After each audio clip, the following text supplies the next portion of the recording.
Rome conquers the known world. It controls more silver than any power in human history. And that silver, the very thing that makes Rome untouchable, is exactly what murders it from the inside. This is the death of an empire, not by the sword, by money. Rome, the imperial mint. 64 AD. A clerk sets a coin on a bronze scale. It's the denarius, nearly pure silver, still warm from the press, stamped with the face of an emperor. For 3 centuries, this little disc has been the most trusted object on earth. A soldier on the frozen Rhine takes it as wages. A merchant in Egypt takes it without a second look. A farmer in Spain buries it in a clay pot for his children. The denarius isn't money, it's a promise. And every soul in the empire believes it. That's the trap. Because a promise is only as strong as the people willing to keep it. Here's the problem nobody in the palace says out loud. Running an empire is brutally expensive. Legions need paying. Roads, aqueducts, fortresses, and free grain for 1 million mouths in the capital. All of it costs silver. And the conquests that once flooded Rome with treasure are drying up. So the emperor faces a choice: raise taxes and risk a revolt, or find a quieter way to make money out of nothing. A direct tax is a fist. Everybody feels it, everybody hates it, and angry men with swords have a habit of replacing emperors. So he reaches for something softer, something invisible. He picks the oldest trick in human history. They collect the people's silver, melt it in a roaring furnace, and stir in cheap copper. Then they restamp it, hand it back, and pocket the difference. Here's the genius of it. Melt 1,000 pure coins, blend in copper, and you can stamp 2,000 that look exactly the same. The emperor makes no new wealth. He just slices the same pie into thinner pieces and hands everyone the usual number of slices. It's like a bartender watering down every glass in the house. Same price. Half the whiskey and pocketing the bottle he saved. The emperor has just invented a tax nobody voted for and nobody can see.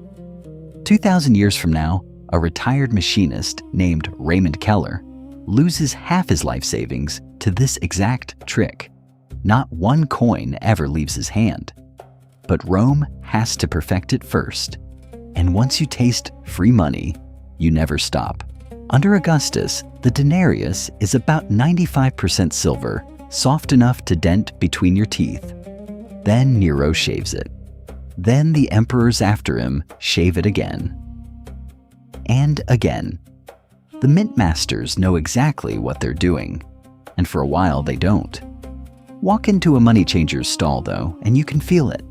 Because under the thin silver skin, it's bronze cold, dull, and greasy, with a wash that rubs off in your palm like cheap paint. By Caracalla, the coin is barely 50% silver, introducing the new denarius now with half the metal and twice the confidence. And the merchants, they always notice first. So prices double not because bread is worth more, but because the coin is worth less. This is inflation. And in Rome, it doesn't creep, it sprints. In the markets, the numbers go mad. A loaf that costs a copper now costs a fistful. Nobody has an answer. The poor stop buying bread and start buying crusts. A measure of wheat that costs 1 denarius under Augustus costs dozens within a few lifetimes. By Gallienus, the coin is under 5% silver, a lump of bronze with a silver tan. Hand in your good coin, get back a painted one, and smile because the law swears they're worth the same. You can see the wires now. The whole empire is watching a magic trick fall apart. Watch what happens to the people who trusted the promise. The soldier on the Rhine, once paid in real silver, now gets painted bronze. He has a sword. He has friends with swords. So he does the obvious thing. So the legions get raises. A soldier's pay that is 225 denarii under Augustus jumps to 300, then 500, then thousands, and every raise buys less than the one before. The bigger the number stamped on the coin, the smaller the loaf it buys. More coins, higher prices, more coins again. The snake starts eating its own tail, and the throne itself becomes a death trap. This is the part everyone misses. The villain was never one greedy emperor. Every ruler who clips the coin is hated. Every ruler who refuses goes broke and gets stabbed by one who won't. The machine selects for the cheat. The system is the criminal. The men on the throne are just its latest hands. Between 235 and 284 AD, the whole thing detonates. 26 emperors in 50 years. Plague, invasion, civil war, and underneath it all, a currency nobody believes in. The tax collector comes to the farms demanding coins that lose value by the week. So they do. Farmers walk off their land and vanish into the hills. Whole regions of Italy fall silent. Crops rot in the dirt. The food stops moving, and the markets go quiet as a tomb. Remember the farmer in Spain, the one who buries real silver in a clay pot. His grandson digs it up, and it still buys bread.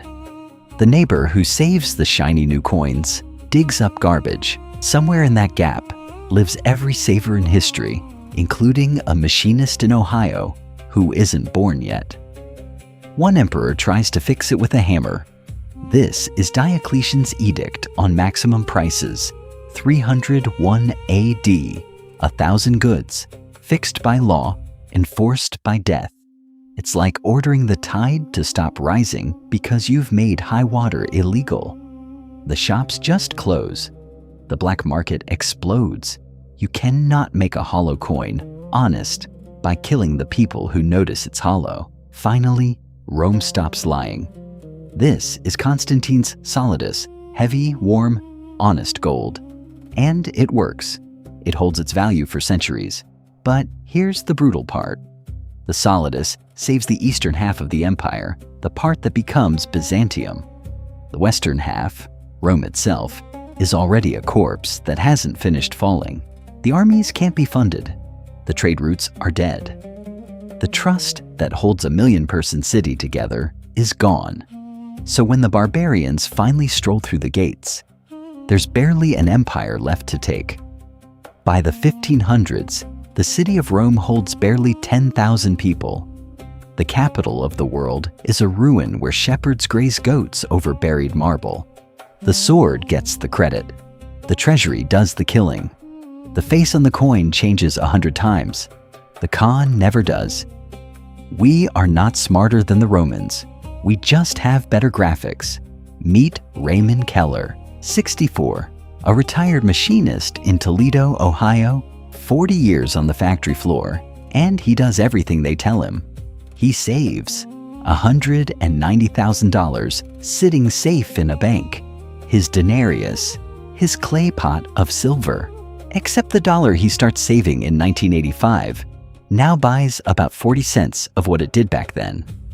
Nobody clips his coins. Nobody melts them down.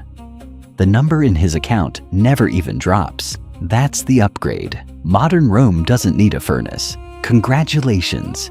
You do everything right. You work, you save, you trust the coin, and the value gets quietly scooped out of it while you sleep exactly like Raymond's, exactly like that Roman farmer's 2,000 years ago. In 1971, the dollar is cut loose from gold for good. From that day, it's backed by the same thing the denarius has left at the end trust and nothing else.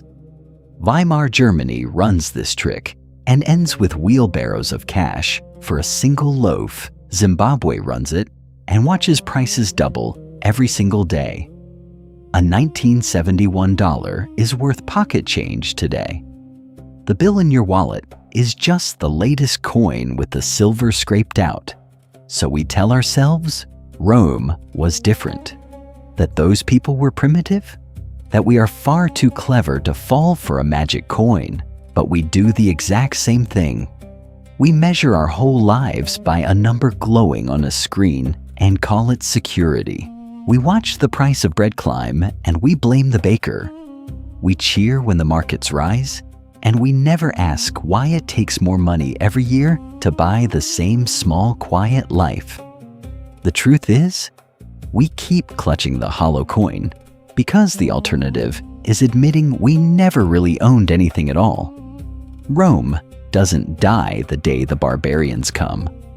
Rome dies the day its people stop believing the coin in their hand and keep spending it anyway. We're still spending,